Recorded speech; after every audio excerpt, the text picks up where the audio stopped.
하나님의 나라와 의를 구하면 하나님이 나를 먹이시고 기르신다라는 것을 믿었습니다. 그래서 약간 이상주의자처럼 그렇게 살았던 것 같아요. 하나님의 말씀이 변개치 않기 때문에 그 말씀 위에 내 일상들을 올려놓으면 하나님은 약속하신 대로 내 삶 가운데 이루신다라고 믿었습니다.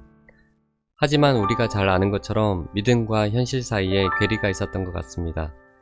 특히 한 해가 참 많이 어려웠었습니다. 그래서 함께 살아가는 제 아내에게 그 이야기를 했습니다.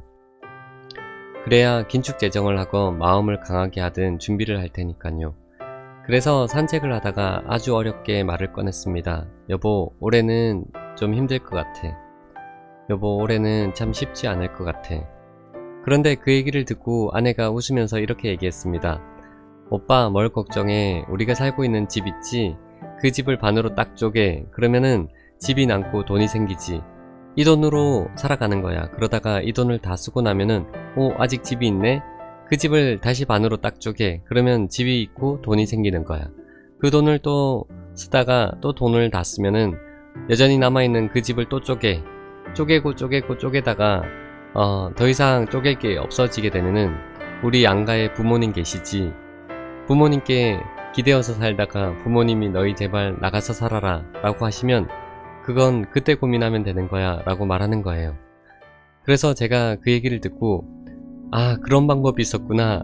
집을 반으로 쪼개면 집이 또 작아지고 돈이 생기고 집을 쪼개고 하면 그런 방법이 있었구나. 이렇게 생각하지 않았고요. 나는 이 친구와 함께라면 여전히 하나님의 나라와 의를 구하며 살아갈 수 있겠구나 라는 생각이 들었어요. 우리가 어떤 말을 하는가, 우리가 누군가에게 무슨 말을 하느냐에 따라서 우리가 길을 걸어가다가 멈춰설 수도 있고요. 또 길을 걸어가다가 돌아설 수도 있고 또 현실의 벽 앞에서 우린 주저앉을 수도 있을 것 같아요. 하지만 우리가 또 어떤 말을 하느냐에 따라서 여전히 가던 길을 걸어갈 수가 있고 두려움이 우리 앞에 있지만 믿음의 길을 선택할 수 있게 되는 것 같아요. 내가 어떤 말을 하느냐, 내가 상대에게 어떤 말을 하느냐에 따라서 우리는 가던 길을 또 꿈꾸던 길을 여전히 걸어갈 수 있을 거라고 그렇게 믿습니다.